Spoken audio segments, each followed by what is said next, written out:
지금 당장 환율 공부하라 동영상의 다음 순서로 진행할 예정입니다. 구독자 여러분들의 많은 시청 바랍니다.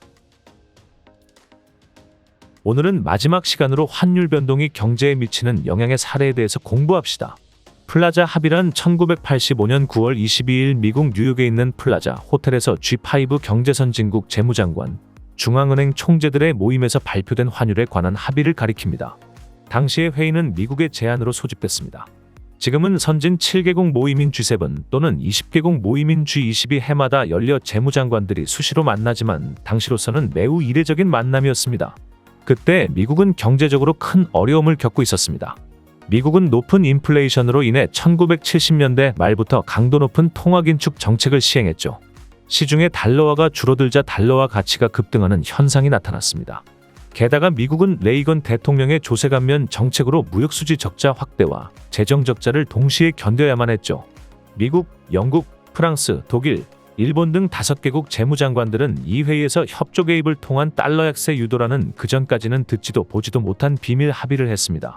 5개국 정부가 목표 환율을 정해놓고 그 선에 이를 때까지 미국 달러화는 매각하고 일본 엔화는 사모으기로 담합을 한 것입니다. 이것이 플라자 합의의 골자입니다. 플라자 합의의 결과로 미국 달러화 가치는 떨어지고 일본 엔화와 독일 마르크화 가치는 오르게 되었습니다. 그렇다면 미국을 제외한 4개국은 자국에게 불리한 합의에 왜 동의하였을까요? 그 이유는 레이건 대통령이 꺼내든 3가지의 압박 카드 때문이었죠. 첫 번째 카드는 미국이 GATT에서 탈퇴할 수도 있다는 압박이었습니다. 당시 GATT는 무역 규제를 억제하는 전 세계의 유일한 끈이었습니다. 탈퇴는 곧 보호무역으로의 회귀를 의미하죠. 두 번째 압박 카드는 미국이 달러의 공급량을 무한대로 늘려 부족한 재정을 메우겠다는 것이었습니다. 마지막 세 번째는 미국의 적자 해소를 위해 소련과의 군비 경쟁을 더 이상 벌이지 않겠다는 것입니다. 일본과 독일 등 무역 흑자국은 이를 수용할 수밖에 없었습니다. 플라자 합의 이후 실제로 환율이 크게 변했죠. 미국 달러는 가치가 크게 떨어지고 일본 엔화와 독일 마르크화 가치는 폭등했습니다. 1달러당 260엔 선을 오르내리던 엔 달러 환율이 플라자 합의 이후 3년 동안 46.3%나 절상되었죠. 플라자 합의 후 엔화는 6주간 달러 대비 14.4%, 마르크화는 7.7% 절상되었습니다. 환율의 급격한 변동은 세계 경제에 큰 변화를 몰고 왔습니다. 미국은 달러 약세에 힘입어 수출이 폭발적으로 늘었습니다. 하지만 일본의 상황은 달랐죠. 엔화 강세로 경기 침체를 우려한 일본 정부는 적극 저금리 정책을 펼쳤고 이것이 일본의 부동산이나 주식 투기로 이어진 것입니다. 일본 중앙은행은 엔화 강세에 따른 수출 부진이 우려되자 1985년 5%이던 정책 금리를 1987년까지 2.5%로 인하했던 것입니다. 이것은 일본 역대 최저 수준이었습니다. 저금리가 이어지자 개인과 기업들은 돈을 빌려 부동산 투자에 열을 올렸습니다.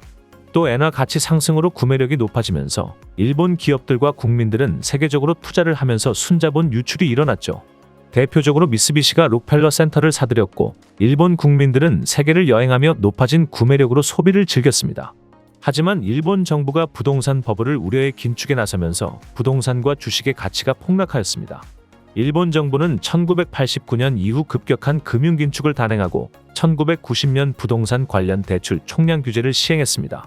이로 인해 1990년 초 거의 4만 선까지 올랐던 니케이 주가는 1992년에는 1만 5천으로 떨어졌습니다.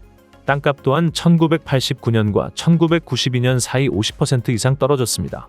거품이 터진 여파로 일본은 잃어버린 20년으로 불리는 오랜 경기 침체의 늪에 빠지게 되었죠. 1997년 동남아시아의 통화 위기가 동북아시아를 거쳐 세계 경제에 영향을 미친 일련의 금융 위기 사태인 아시아 외환 위기가 닥쳤습니다. 출발은 태국이었습니다. 1997년 태국의 금융기관에 투자한 외국의 금융자본이 대규모로 돈을 빼가면서 태국은 금융위기를 맞았죠. 1997년 여름부터는 인도네시아, 필리핀 등 동남아시아의 국가들도 금융위기를 맞았습니다. 그리고 빌려준 돈을 받지 못한 한국도 함께 외환 부족의 위기를 맞게 되었습니다. 금융위기의 불똥은 러시아와 라틴 아메리카까지 튀었습니다. 러시아는 이 시기에 모라토리엄을 선언했고 브라질도 국제통화기금에 구제금융을 신청하는 지경에 이르렀죠. 1987년부터 1995년까지의 거의 10년 가까이 8%대의 성장률을 자랑하던 태국은 1990년대에 들어 많은 외국 돈을 빌렸었습니다. 1997년 초까지 외국 은행들은 700억 달러나 되는 엄청난 액수의 돈을 태국에 빌려주었습니다. 대부자금 시장의 공급이 증가하면 이자율이 낮아집니다. 당시 태국 국내 사채시자 이자율이 18%의 고금리였는데 비해 달러 이자율은 7, 8%에 불과했고 엔화이자는 그보다도 낮았습니다. 태국 은행들은 외국에서 저리에 돈을 끌어들여 기업들에게 돈을 빌려주었습니다. 이 돈으로 태국 기업들은 생산성을 올리기보다 고층 빌딩을 짓고 호화 아파트를 짓는데 흥청망청 썼습니다. 그러나 1996년 말부터 선진국 은행들 사이에서 태국이 과연 해외 부채를 갚을 능력이 있을지 걱정하는 소리가 흘러나왔습니다. 1997년 2월 외국 자본이 부분적으로 철수함에 따라 달러 부족에 따른 바트화 하락이 있을 것이라는 분석이 국제 금융시장에 돌았죠. 1997년 5월 미국의 헤지펀드들은 바트화 폭락을 기대하고 본격적으로 바트화를 공격하였습니다. 하지만 이들의 공격에도 불구하고 방콕 당국은 낙관적인 경제 전망을 내놓았습니다. 더군다나 태국 기업의 악성 채무 또한 광범위하게 확산되고 있었죠. 태국의 많은 기업들은 부채 상환을 하지 못해 부채 만기를 연장하거나 또 다른 부채로 전환하는 부채 구조 조정에 실패하고 있었습니다.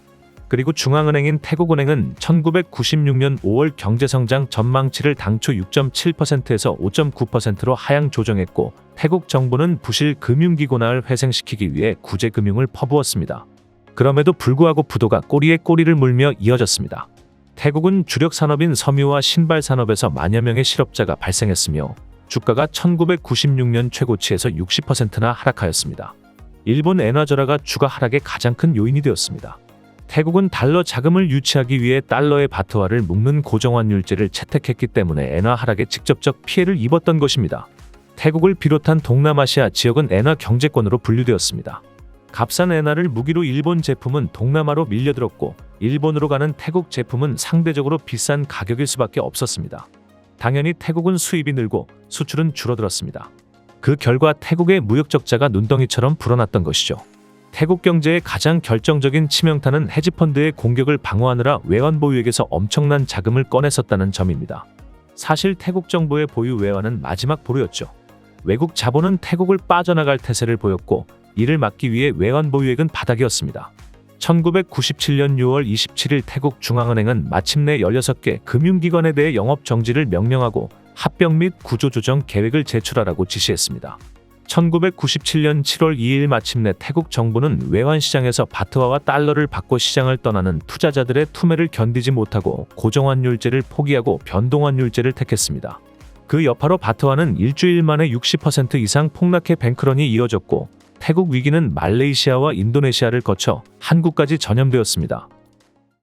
만화로 보는 맨큐의 경제학 강의는 튜넷 또는 이페스코리아에서 유료로 수강할 수 있습니다. 경제학의 베스트셀러. 지금 바로 만화로 보는 맨큐의 경제학 7권 세트를 만나보세요.